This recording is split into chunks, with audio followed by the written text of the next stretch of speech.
इस दौरान जो जब बिहार की तस्वीर देखी जा रही है तो एक और फैक्ट और एक और जो तस्वीर निकल कर आती है वो ये है कि बीजेपी ये बात जानती है कि जेडीयू को साथ लेकर के चलना है केंद्र में स्थापित रहने के लिए भी, लेकिन बिहार में बीजेपी अपना वर्चस्व भी बनाना चाहती है। तो इसको लेकर के बीजेपी की अंदर खाने की रणनीति क्या है? देखिए, इसमें कोई दो राय नहीं।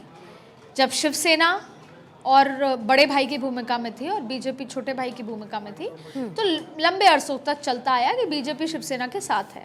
जब उद्धव ठाकरे के बाल ठाकरे थे, उद्धव ठाकरे के पिताजी और तमाम तरीके की स्थितियाँ, फिर चीज़ें बदली।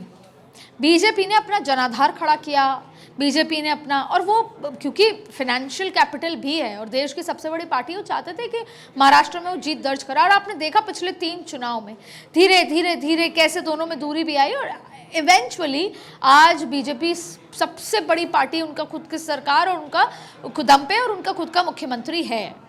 शायद ये कभी सोचा नहीं होगा बीजेपी ने, आज से अगर 1.5 दशक पहले की बात करें।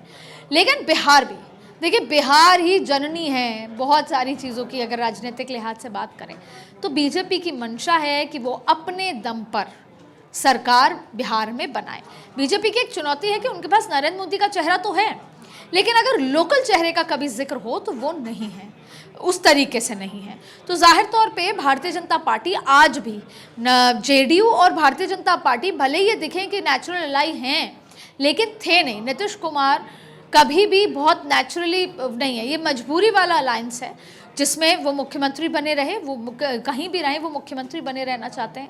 इस बार जो पूरा प्रयास कर रहे हैं, जो अभी आज भी जो फैसले आए, वो मुख्यमंत्री कुर्सी के लिए प्रयास है।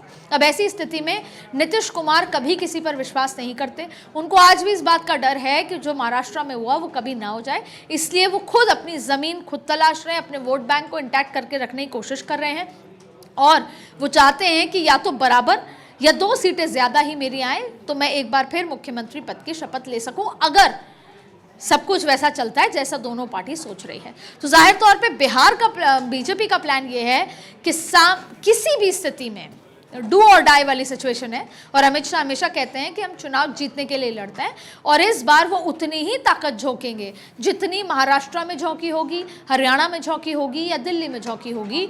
और बिहार में वो अपने दम पर फुल मेजॉरिटी लाना चाहते हैं। अब ये बाद में फैसला होगा कि सीएम कौन बनेगा, लेकिन वो फुल मेजॉरिटी, इसमें फुल मेजॉरिटी हर एक पार्टी चाहती है।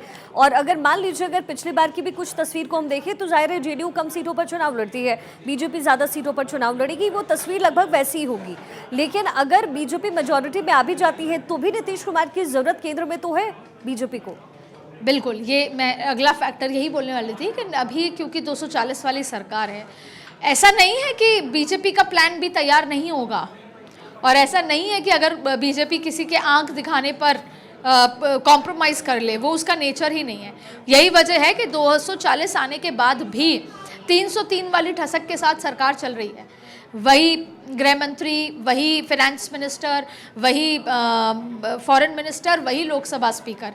तो इसलिए भारतीय जनता पार्टी काम 303 वाला ही कर रही है, भले ही 240 है। पर जब बात होती है सियासत की तो नंबर सबसे महत्वपूर्ण चीज़ है।